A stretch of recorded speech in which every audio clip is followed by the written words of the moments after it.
Patrick, une fois de plus, merci. Bonjour, il y a des fidèles, bonjour vous voyez. EASL, évidemment, ça veut dire virus. C'est le mot anglais pour dire virus en Europe. Donc on parle un petit peu de virus. Le génotype 4 est assez fréquent en France, 10 à 15% de nos malades. Jusqu'à présent, les recommandations de traitement étaient basées sur des avis d'experts ou vraiment des petites études pilotes. L'équipe de Clermont-Ferrand a présenté un travail que tu nous relates. Absolument.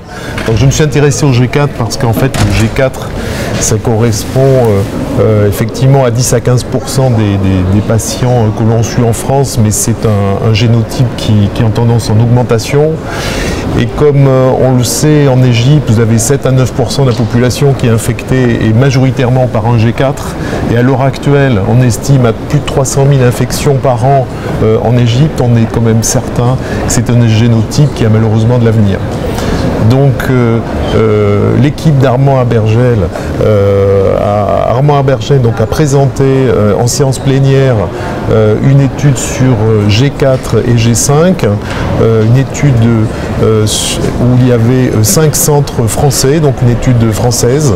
Les patients étaient soit des patients naïfs, soit des patients qui avaient été en échec d'un traitement, dont certains avec des antiprotéases. Il y avait une partie de sérotique, moins de 50%, et les résultats sont vraiment intéressants avec Harvoni, donc le combo habituel, avec 41 patients sur 44 qui ont atteint une SVR 12 semaines avec les patients G4, et il y avait aussi des patients G5, c'était ça la particularité aussi de cette étude, un génotype qui est quand même beaucoup plus rare, un petit peu plus fréquent dans la région de Clermont-Ferrand, avec 39 patients sur 31 qui ont une RVS 12, donc correspond à 95% des patients. Donc en revenant aux patients G4, donc 93% de RVS. Quand on regarde les patients qui avaient déjà été traités ou non traités, on a des résultats à peu près équivalents.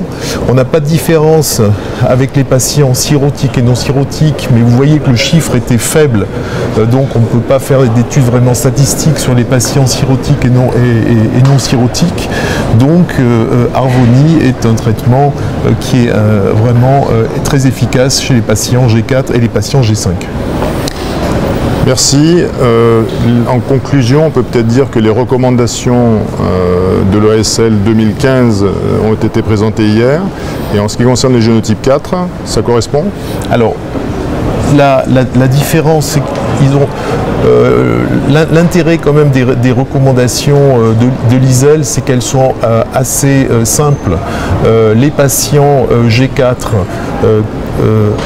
qui n'ont pas de cirrhose, vous allez avoir 4 traitements possibles. Donc vous avez Harvoni, les 2D d'avis, donc sans le dazabuvir, et vous avez association sofosbuvir daclastavir.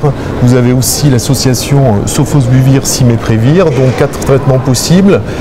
Si vous avez un patient G4 cirrhotique, les recos de la SL, donc ce qui n'est pas dit dans cet abstract que je vous ai présenté, rajoute donc la ribavirine, et en cas d'intolérance à la ribavirine, plutôt que de faire un traitement de 12 semaines, on fait un traitement de 24 semaines.